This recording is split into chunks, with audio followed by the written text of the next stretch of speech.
Tout est accompli. Jésus atteint le but de sa mission. La longue histoire du peuple de Dieu, toutes les paroles, toutes les rencontres, tous les gestes, toutes les controverses l'ont mené à ce moment. Au terme d'un procès burlesque, le Fils de Dieu est mis à mort. Aucune cruauté ne lui est épargnée. Il est exhibé comme une bête de foire. Il supporte les moqueries, la dérision, la flagellation, le couronnement d'épines. Exténué, il reçoit sur ses épaules l'instrument du supplice.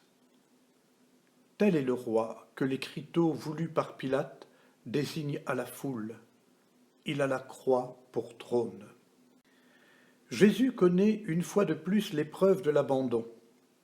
Près de lui, il ne se trouve que Marie, sa mère, et Jean. Ils seront les garants d'un avenir qui se prépare, car il y a un avenir.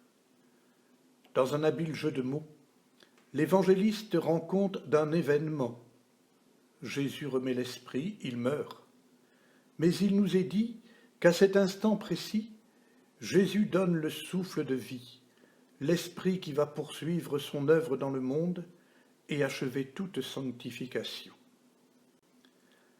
La passion et la mort de Jésus rassemblent en elles toutes les faiblesses, les travers, les égoïsmes, les égarements de l'humanité. Ils sont les fruits du péché.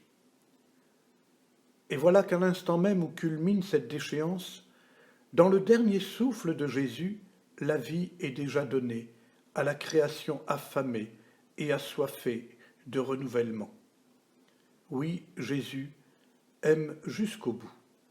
C'est pourquoi sa mort devient promesse de vie. Elle n'est pas absurde et vaine, elle ouvre un avenir. En ce vendredi saint 2020, plus consciemment que d'habitude, nous sommes associés à la passion et à la mort de Jésus.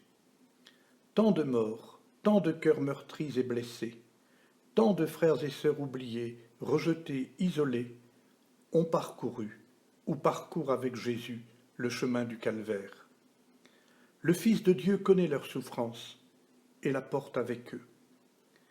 Sur ces hommes, sur ces femmes, se répand le souffle d'amour du Fils qui remet sa vie entre les mains de son Père.